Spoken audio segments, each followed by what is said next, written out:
Hey everyone, it's Mark with M&S Outdoor Living. Today we're restoring a damaged pool deck that's been dealing with long-term cracking, rail mount failure, and surface breakdown.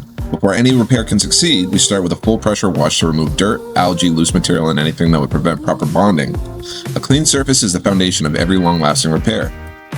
Once everything is cleaned and the surface is fully revealed, you can really see the areas that needed attention. After pressure washing, we always go back through and vacuum out the stubborn debris that hides in the corners and tight spots.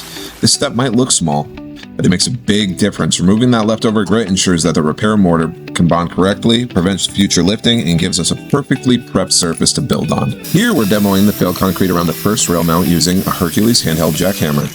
This lets us remove all compromised material so the new repair can bond structurally, not just cosmetically. At the second rail mount, we switch to a chisel to clean out the remaining loose concrete. Surface prep is everything. We remove the debris, the dust, and weak edges so the repair doesn't fail later on. We also apply our acrylic polymer fortifier, which increases adhesion, flexibility, and long-term durability.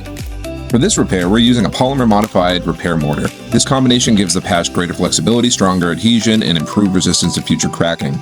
The modified mix also helps the repair to transition smoothly into the existing concrete, creating a bond that isn't just surface level, it's structural. Here, we're V-grooving the cracks, which is one of the most important steps in concrete repair.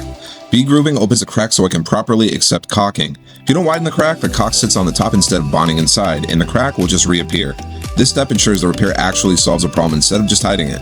With the damaged areas V-grooved, we apply a high-grade concrete caulk into the cracks. Tooling the caulk is essential. It forces the material deep into the crack, removes air pockets, and creates a smooth, uniform finish.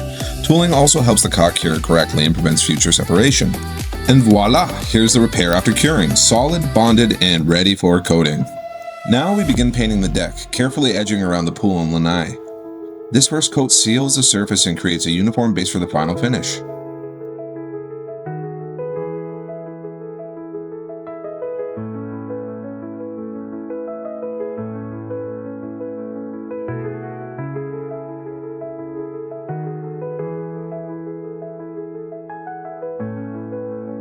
And here is the completed first coat, followed by the second coat application. The second coat adds durability, color consistency, and long-term protection.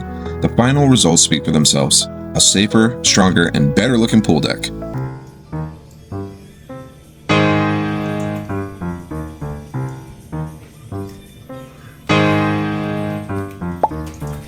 And as we make our way through the finished coat and toward the project reveal, I felt it an appropriate time to talk about cracks.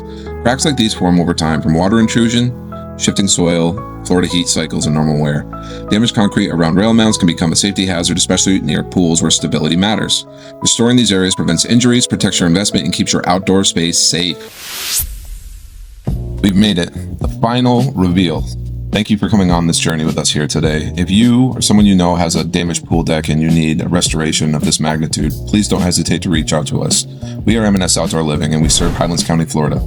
We are now booking projects for September. Feel free to give us a call at 774-708-5865 or visit us online at www.msoutdoorliving.solutions. M&S Outdoor Living. Build the last, designed for living.